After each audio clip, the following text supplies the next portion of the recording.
1 Samuel chapter 26. The Ziphites went to Saul at Gibeah and said, "Is not David hiding on the hill of Hachilah, which faces Jeshimon?" So Saul went down to the desert of Ziph with his 3,000 select Israelite troops to search there for David. Saul made his camp beside the road on the hill of Hachilah facing Jeshimon, but David stayed in the wilderness. When he saw that Saul had followed him there, he sent out scouts and learned that Saul had definitely arrived. Then David set out and went to the place where Saul had camped. He saw where Saul and Abner, son of Ner, the commander of the army, had lain down. Saul was lying inside the camp, with the army camped around him.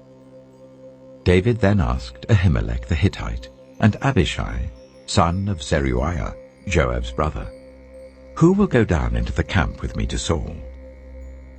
"I'll go with you," said Abishai. So David and Abishai went to the army by night, and there was Saul, lying asleep inside the camp with his spear stuck in the ground near his head. Abner and the soldiers were lying round him. Abishai said to David, "Today God has given your enemy into your hands. Now let me pin him to the ground with one thrust of the spear. I won't strike him twice." But David said to Abishai, "Don't destroy him. Who can lay a hand on the Lord's anointed and be guiltless? As surely as the Lord lives," he said, "the Lord himself will strike him, or his time will come and he will die, or he will go into battle and perish. But the Lord forbid that I should lay a hand on the Lord's anointed. Now get the spear and water jug that are near his head, and let's go."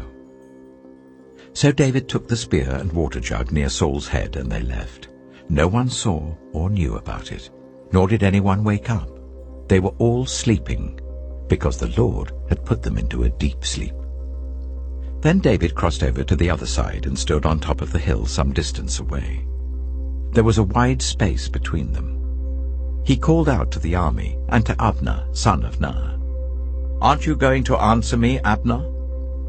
Abner replied, "Who are you who calls to the king?" David said, "You're a man, aren't you? And who is like you in Israel? Why didn't you guard your lord the king?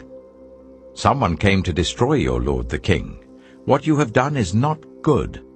As surely as the Lord lives, you and your men must die, because you did not guard your master, the Lord's anointed. Look around you.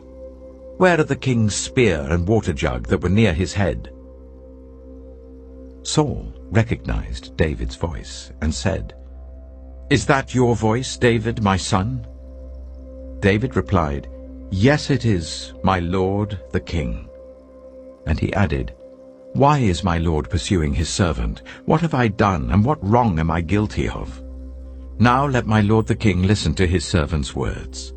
If the Lord has incited you against me, then may he accept an offering.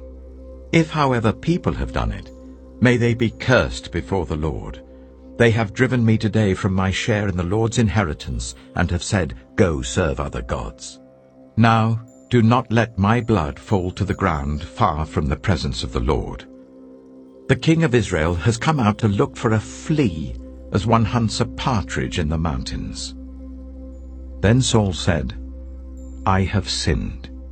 Come back, David my son. Because you considered my life precious today, I will not try to harm you again. Surely I have acted like a fool, and have been terribly wrong." "Here is the king's spear," David answered. "Let one of your young men come over and get it. The Lord rewards everyone for their righteousness and faithfulness. The Lord gave you into my hands today, but I would not lay a hand on the Lord's anointed. As surely as I valued your life today, so may the Lord value my life and deliver me from all trouble." Then Saul said to David, "May you be blessed, David my son. You will do great things and surely triumph." So David went on his way, and Saul returned home.